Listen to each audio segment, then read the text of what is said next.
Islam ada perintah hijrah daripada Mekah ke kota Madinah. Kalau kamu tidak puas hati, begini saja. Ini Umar Al-Khattab mengumumkan, siapa-siapa yang mau ibunya kehilangan anak, siapa-siapa yang mau istrinya menjadi janda, siapa-siapa yang mau anaknya menjadi yatim, jumpa aku di sebelah bukit nih. Jumpa aku tunggu kamu, kata Umar. Jalan Umar, tidak ada satu orang pun yang berani ikut. Takut kena tebas dia punya batang leher. Ya, tiada satu orang pun yang berani ikut.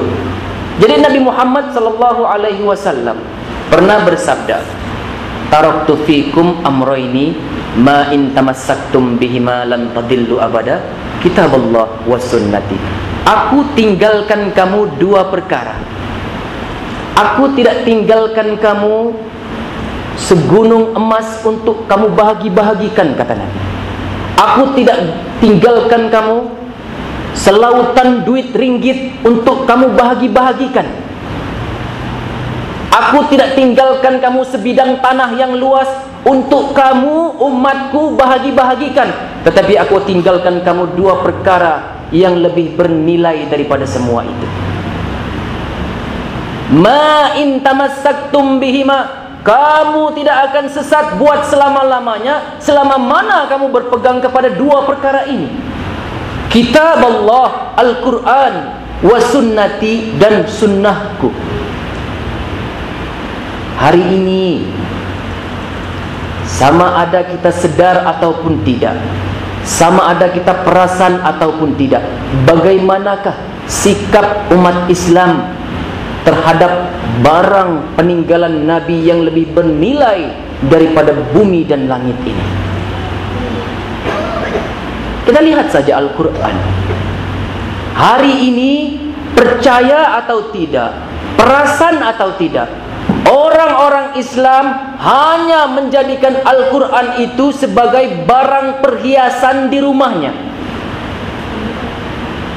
digantung di rumahnya, disimpan di tempat-tempat yang tinggi di rumahnya. Konon-kononnya dia memuliakan ayat-ayat suci Al-Quran. Nah, aku simpan di atas almari. Hari ini Islam hanya nampak pada waktu kematian. Apabila ada orang mati, maka dipanggillah ustaz. Ustaz, bapakku mati. Jadi, dia minta tolonglah ustaz. Minta tolong apa? Mandikan, kafankan, sembahyangkan, dan kuburkan. Lepas tu minta baca doa-doa lah ustaz sikit untuk sedekahi bapakku. Baru nampak Islam. Hari ini sama ada kita sedar ataupun tidak, Islam hanya ada pada waktu akad nikah, mau kawin, baru ada Islam. Lengkap syarat-syaratnya. Imam ada, dua orang saksi pun ada, pengantin lelaki kupiahnya miring lagi, perempuan bertudung. Islam. Sebab apa? Jumpa tok imam, takut tok imam suruh balik, kan buang masa katanya. Jadi bagus lagi aku kasih komplit, baju kurung, bertudung, supaya aku tidak disuruh balik. Kalau saya mengasih nikah, nampak orang yang mau menikah itu buka aurat, balik kamu. Saya tidak mau kasih nikah. Nampak Islam itu pada saat diijab kabulkan, tetapi pada saat bersanding tidak ada sudah Islamnya. Buka tudung, di sini ada bunga. Membuka aurat. Orang yang melihat aurat orang lain dosanya satu, tetapi orang yang membuka aurat, menayangkannya kepada orang lain, tahu? Oh tahu, orang buka aurat ini berdosa. Kamu dapat 2 kali ganda daripada orang yang melihat. Orang yang membuka aurat tidak akan mencium bau syurga. Sedangkan bau syurga itu boleh dicium berbatu-batu jauhnya. Tetapi jangankan masuk syurga kepada orang-orang yang membuka aurat ini, cium baunya Tuhan tak benarkan. Bukalah kalau kulit kamu sudah tahan dimakan oleh api neraka. Buka. Hari ini saya tidak melarang. Tutup, enggak apa ya dilarang. Pasal kalau dilarang enggak mau ikut. Bukalah kalau kamu terasa kamu tahan dengan dibakar oleh api neraka. Itulah dia sikap umat Islam terhadap Al-Quran pada hari ini. Al-Quran sekadar dibaca, Al-Quran sekadar dijadikan perhiasan. Mari saya bawa hadirin hadirat pada malam ini. Jam berapa sudah? Berapa menit lagi? 7 menit. Oke. Ada 7 menit lagi ya.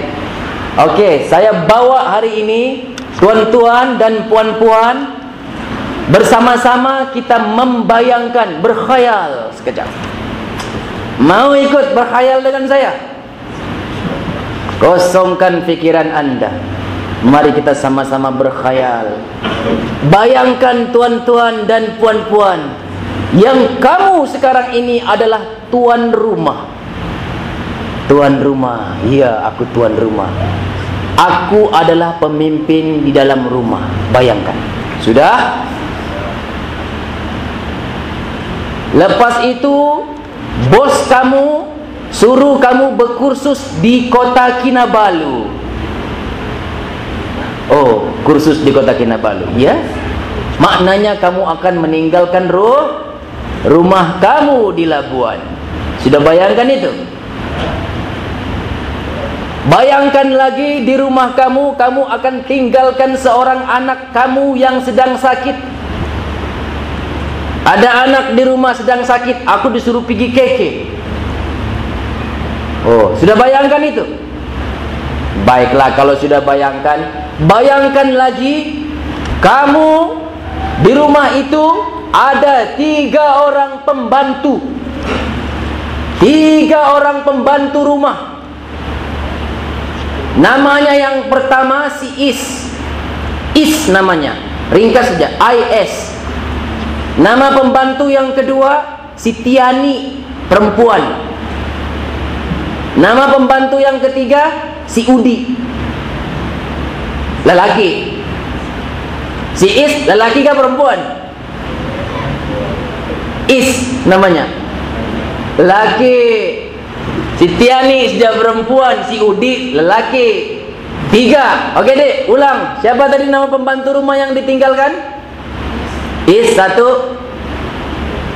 Siapa? Tiani 2. Yang ketiga? Udi. Bagus otakmu, cepat menangkap. Is, si Tiani, Dama, si Udi. 3 orang. Dengan hati yang risau, anak kita kan yang kita tinggalkan sakit. Dengan hati yang risau, kita menulis surat, kita berikan kepada si Is. Is, isi suratnya begini. Is, jangan lupa kasih makan anakku ubat pagi dan petang. Jangan lupa ya, tanda tangan. Ringkas saja. Kita bagi surat itu sama si Is. Si Is bila mendapat surat itu dia bangga dah. Bangga betul dia. Dia bagi tengok sama kawan-kawannya yang 2 orang lagi, si Tiani sama si Udi. Tiani, tengok nih, bos bagi aku surat nih, tengok. Udi, tengok. Ini tanda tangan bos nih. Kamu tak percaya? Ini original nih ya. Aku bagi tahu kamu. Jadi aku mau bagi tahu kamu 2 orang, kata si Is sama 2 orang dia punya sahabat. Antara kita bertiga pembantu rumah nih, akulah paling disayang oleh bos. Paham kamu 2? Paham. Bagus nasib Is. Itulah. Bulan depan mungkin aku dikasih naik gaji nih. Tengok surat nih. Kamu tidak dibagi, aku udah dibagi, kata si Is. Si Is bangga dengan surat yang dia baca. Hari-hari dibacanya, pagi petang, siang malam dia baca. Is, kasih makan anakku pagi petang, jangan lupa ya. Oh, petang lagi pas makan dibacanya lagi. Tidak puas hati, dia di frame-nya di kedai, dia kasih frame digantungnya di rumah. Hari-hari dibacanya, pagi petang siang malam. Dia gantung, dia mau kasih tunjuk sama dua orang dia punya sahabat tuh, si Tiani sama si Udi.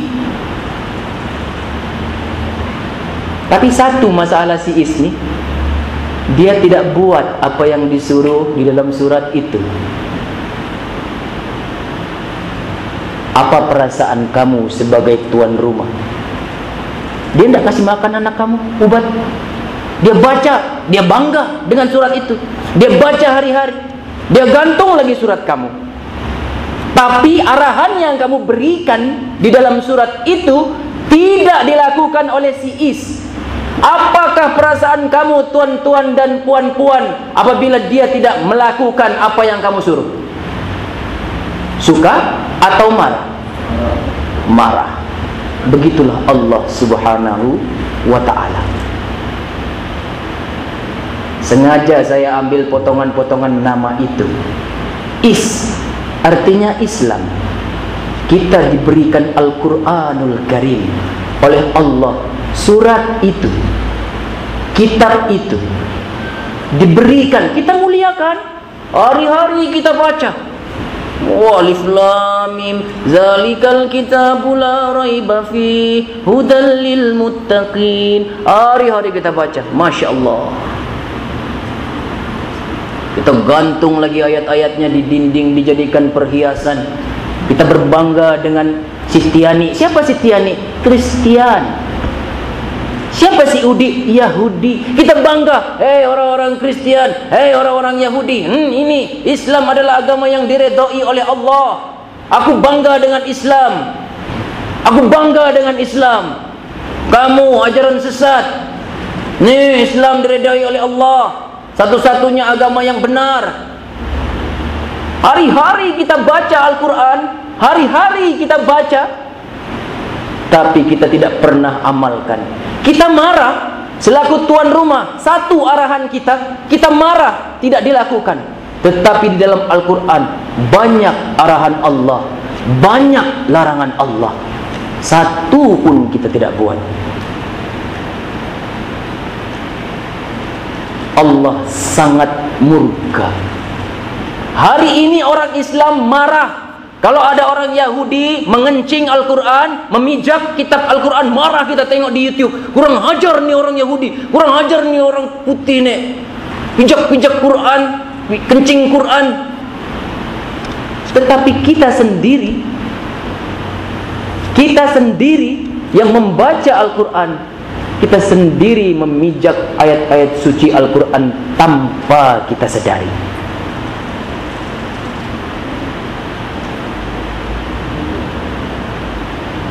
Kita baca Al-Quran, wala taqrabuz zina,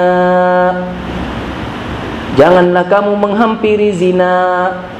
Itu larangan Allah. Tapi hari-hari kita berjalan dengan tunang, berjalan dengan girlfriend. Hari-hari kita melihat aurat orang lain tanpa sedikit pun merasa berdosa. Berjalan di bandar, nampak perempuan seksi besar biji matanya. Wah, bagus nih.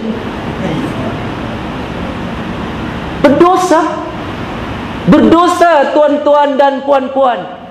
Ingat, segala perbuatan kita yang baik dan yang buruk ada yang mencatitnya. Mau ataupun tidak, sedar ataupun tidak, kita semua melaluinya. Maka sebab itulah Nabi berpesan bahawa tempat pertemuan iblis dan syaitan itu pasar. Pergilah pasar sekadar perlu. Jangan duduk lepak-lepak sana, sekadar perlu. Kalau mau beli lauk, terus beli ikan, lepas beli ikan, balik. Karena di pasar banyak penipu.